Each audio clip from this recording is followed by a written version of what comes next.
Madiha Imam, it's a pleasure to speak to you here on the BBC Asian Network. How are you? Thank you so much, Haroon, for having me. I'm supremely excited to be a part of this because I follow your channel religiously.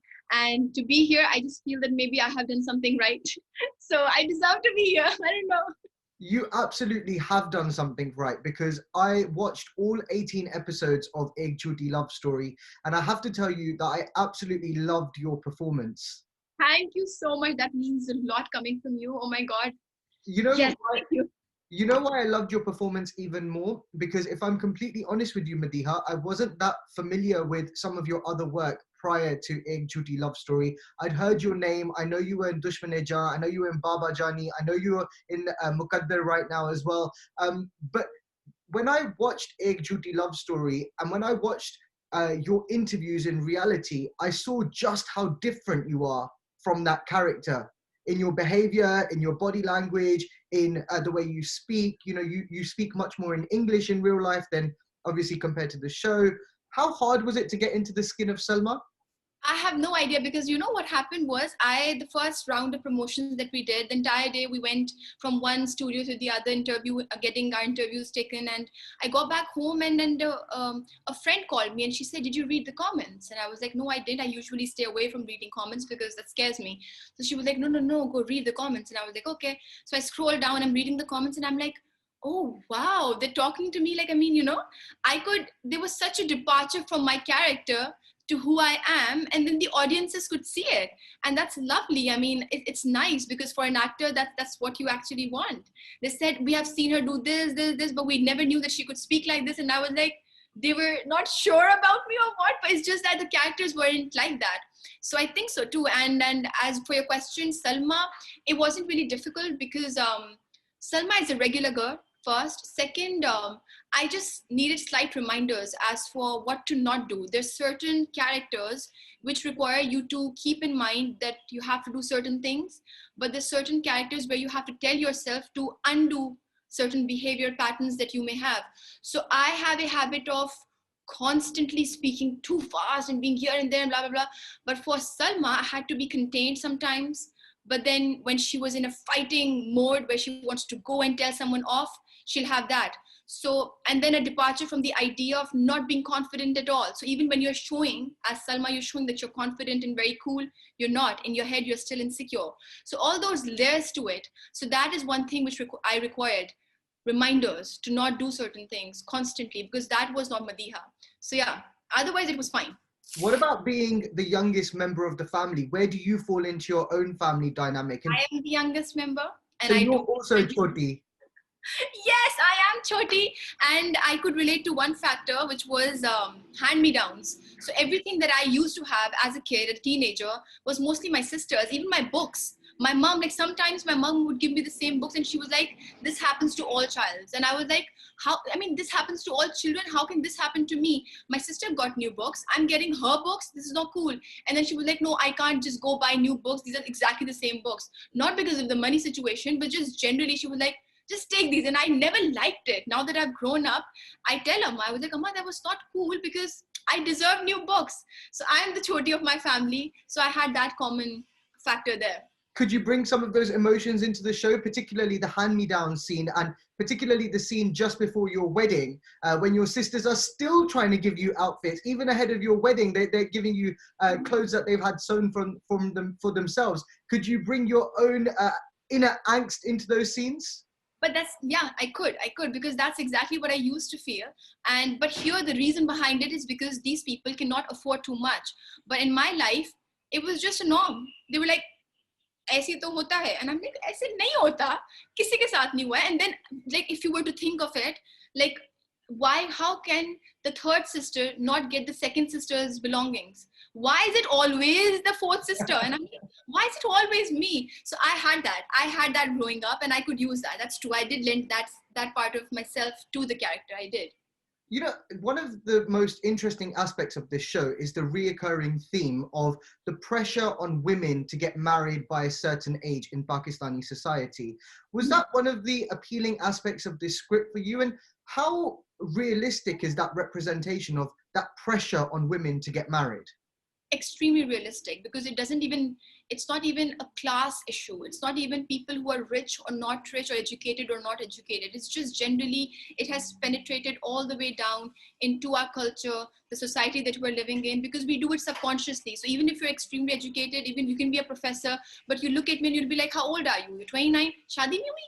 And you'd be like, you are a teacher and that's what you're asking me? So it's something you don't even do it consciously. It just happens because that's what you think. If you're 22, shadi nahi hui, ho gayi, oh bilkul honi chahiye, to normal hai, bhai nahi karni. All these conversations, they just happen, they come naturally to you because that's how you've grown up. And that's the issue that we have in our society. And that's when we need to sit down before uttering those words, to take 3 to 4 seconds and think to yourself, I am an intellectual being. I'm asking a 30-year-old, first of all, it's emotionally not cool. Second, what the hell? Why would you ask someone that? I mean, that's so inappropriate anyway. But it's extremely real. Why do you think it is? Why do you think it is that way? Why do you think that, you know, despite generations changing, despite many people becoming educated, people still think it's acceptable to constantly ask, particularly women, why they're not married or when they're getting married? Because I have no idea, because they're not thinking. It's just that they're not thinking, and they're just failing to change. They're just failing to understand that this is something which requires you to shift the way you're looking at things. That's not only why women are there. And even if somebody wants to, maybe for instance, if I want to get married, and if I'm not getting married because it's just not in my destiny and not in my control, it's just so inhuman for a person to constantly poke that and to butt in into my life and constantly say. So I think it's just something which has no reason behind it, but it's just a pattern which has happened with our parents, our grandparents, and it's just happening constantly because nobody, now people do, but then most people don't talk about it, and they just live by it, and they think this is normal and other things are abnormal.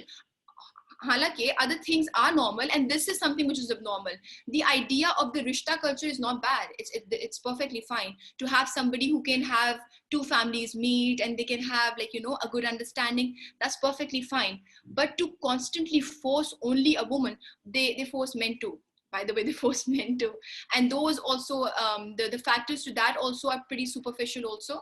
If you earn 60,000, no, nobody's going to marry you. You can be an amazing human being, but 60,000, not cool, pass, next. So, I mean, all of that happens without a reason. It's just a pattern that we're following. And we need to understand if something is happening without a reason, sit down, understand, trace, and then change.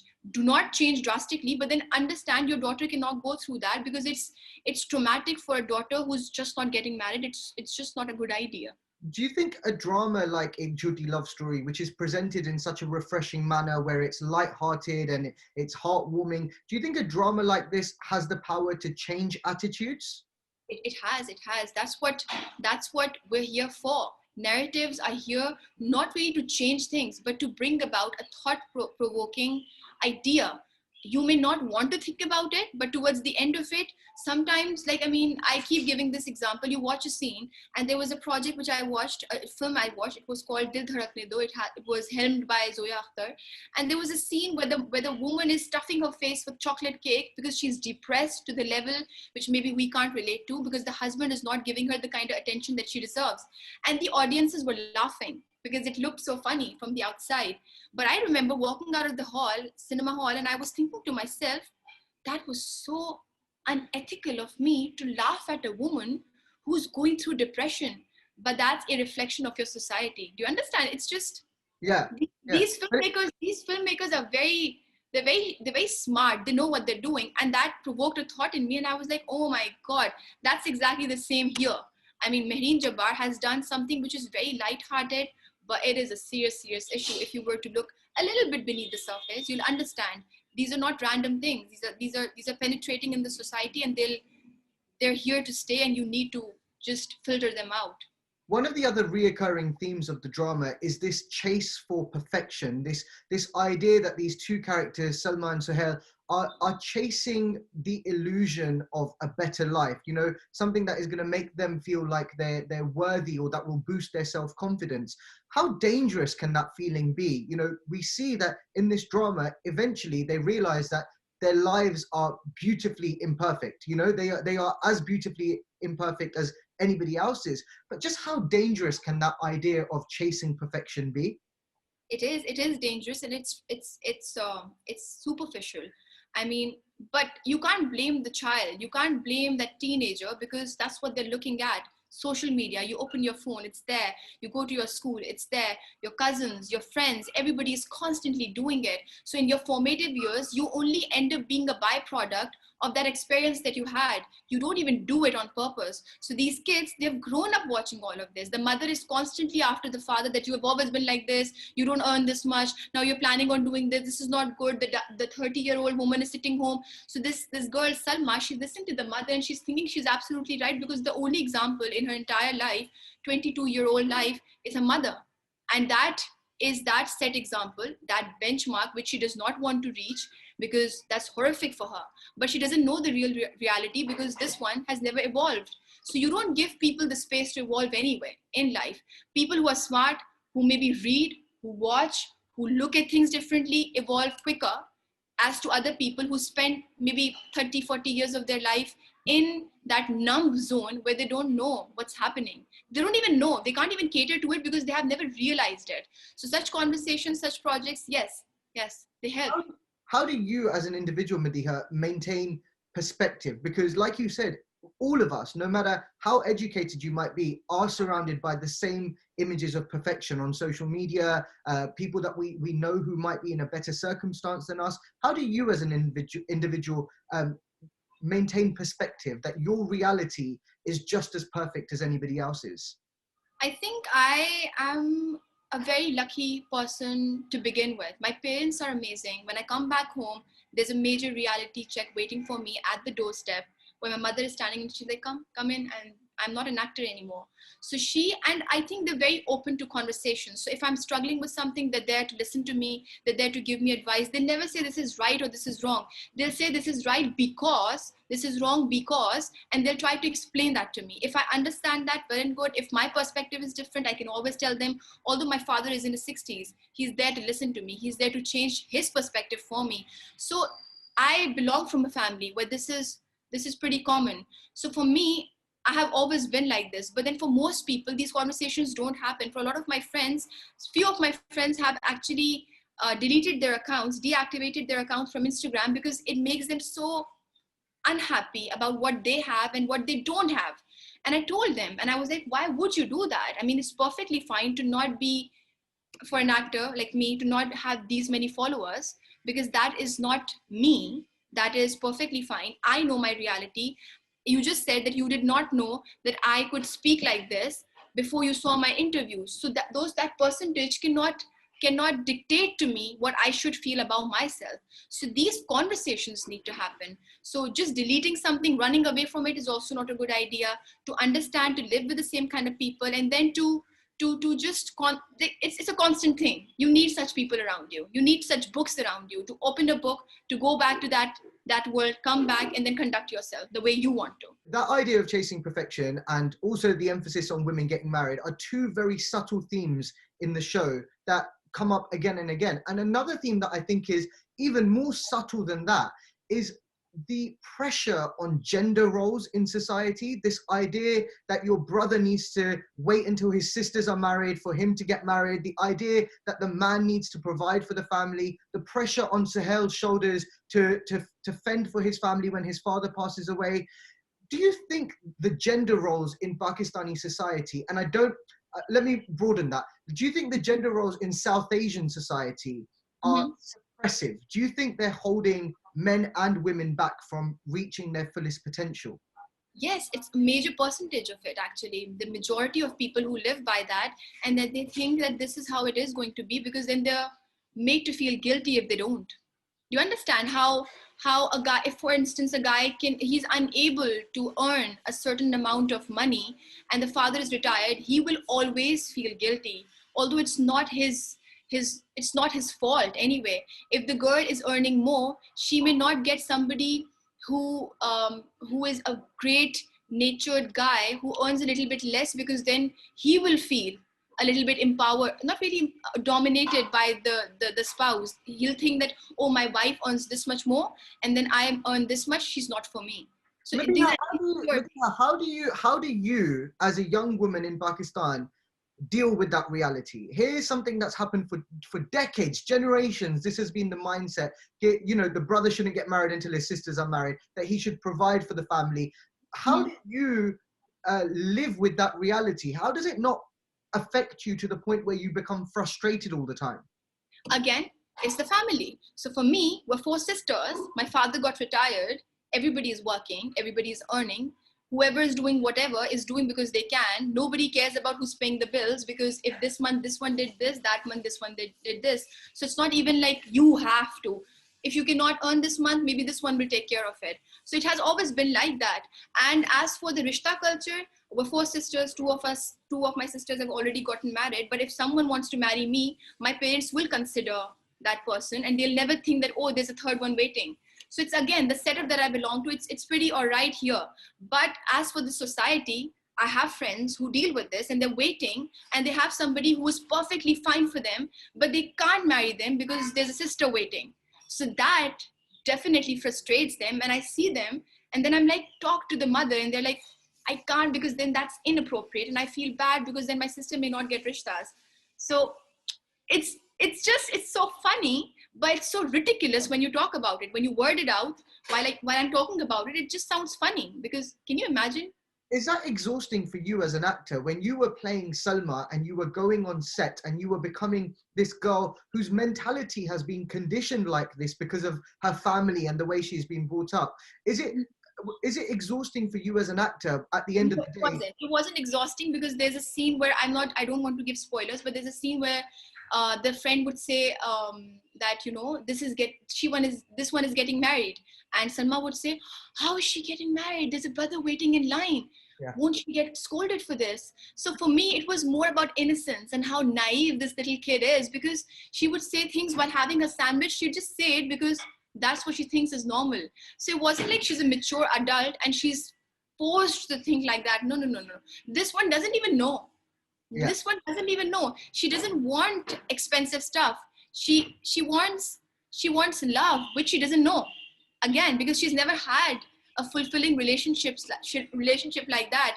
The sisters love her, but then she always feels like, oh my God, she's always there to give me her hand me down, ye le lo, wo le lo. And then one day when she's serving food, she looks at her like, oh my God, she's serving me food. Is this for real? Because it has never happened to her. So this one, it wasn't frustrating. It was just innocence. It was just denial. It was just not even denial. It was just innocence that she doesn't even know. So for her, I think ignorance was the thing that I was following. She doesn't know.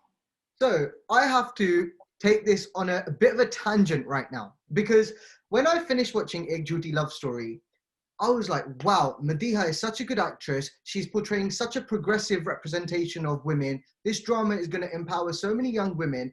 And in my mind, I was thinking, I'm interviewing Madiha. I should know more about her other dramas. So I called my khala, who watches lots of dramas. And I said, khala, Madiha's in Muqaddar as well. What's the story of Muqaddar? What happens in that drama? And then she told me, Madiha plays a woman who is kidnapped and then falls in love with her kidnapper. Mm-hmm. And I was like, oh no, Madiha, why would you do that, Madiha?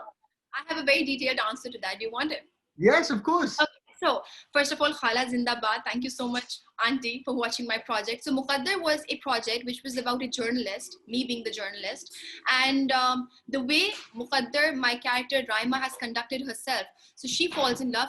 And if you've heard about Stockholm Syndrome, in Beauty and the Beast, you see how a captor is fallen in love and whatever. So she goes through that, but she does not lose her dignity. So I think towards the end of it, when the guy dies, when the person who's kidnapped her dies, it's all situation based. She doesn't leave her value system. She doesn't surrender to anything. She doesn't do anything. Do you worry that, like, for example, when my khala was talking about the drama, she was really sympathetic that Faisal Qureshi's character had died. Usko maar diya. Like, you know, there's a lot of sympathy for Faisal's character in this drama. Do you worry that your name will become attached with some projects that don't show progressive representations of women? I do worry, and I have become very but Haroon, what do you do? I actually was told, not really told off, but then I got a message from this very well-known critique from Pakistan, and the message said you shouldn't have done Muqaddar because I know you personally, and you're a dignified young woman, and you shouldn't portray. Now, for the answer, this may come as a very selfish answer, but I have been offered 5 projects prior to this. All 5 of them had this rape culture situation happening, child molestation situation happening. This was the only script which was way better than those. And I had 6 options and I had to pick one. Otherwise, I'd be sitting home. So after rejecting 5 projects, this is what I get. So I have to make the most of what I also get. So I have to keep that in mind. I have to work also, but then I have to do something which represents somebody who is an intellectual actor also. So for me, it's also a struggle, constant struggle. Even right now, I was offered a project and I was like, but this is wrong. This is not cool. Amazing project, great director, great writer, great cast. I had to say no. Second project, I had to say no again. Third project, now I'm dubious about the fact whether I should do it or not. So do you understand? What do I do if the 6 projects I said no, this was the 7th one. Sorry, 5 I said no, this was the 6th one. So that's not a good answer for the audience. They'll be like, "Haan, apna soch rahi hai, paisa kama rahi hai." No. I have to work also. So it's a battle for an actor also. You have to figure out a middle ground, which is difficult. Do you think that the experience of Ek Jhooti Love Story will make you even more reluctant to do any roles that could be misinterpreted? I think a role like Muqaddar, I understand what you mean about about Stockholm syndrome, and we've seen it done in Beauty and the Beast, and we've seen it done in like Highway as well with Alia Bhatt in it. But sometimes what you sign on to and what it looks like eventually are two different things. So has the positive experience of Ek Jhooti Love Story encouraged you to be even more selective than maybe you were? But how often will such projects come along? That's also a question in my head right now. And I have to also keep in mind that there should be a project for me where I can also do something different. So there's so much in my head right now that I'm not sure. I'm like, what do I do? Should I do more work because I'm getting offered more work? Should I not do more work? Should I be picky? Because on the other hand, the kind of talent influx this year that has happened, there's so many actors, everybody's doing good work. So it's just a space where I have to be careful with what I do, because again, I'm an educated young woman. I have to keep that in mind. I have to earn, I have to represent certain whatever of our society. So everything, but then hopefully I try to make good decisions. And if I make a mistake, please forgive me and give me good projects. But then बनते इतने कम है अच्छे projects इस तरह के where everything is perfect. The writer has written such great content. Umaira Ahmed coming with Mehreen Jabbar, the cast is great, the platform is great, and the production level is great, and everybody will do as they've said. The producers are saying what they'll do, and the interpretation is going to be exactly the same. So all of those things. So fingers crossed, hopefully it works out well for me also. Absolutely. Madiha, it's been a pleasure speaking to you, and I wish you all the very best of luck with all your future projects. I really hope you get as empowered characters as you have in Ek Jhooti Love Story, because even though she's presented as this, insecure young woman, there's actually a lot of strength in her character. There is. Definitely. Thank you so much, Madiha. Thank you so much, Haroon, for your time. It was lovely. Pleasure. Thank you. If you enjoyed this, like and subscribe, and click the bell icon to keep up to date. For more great audio and video from the BBC, listen on Sounds, watch on iPlayer.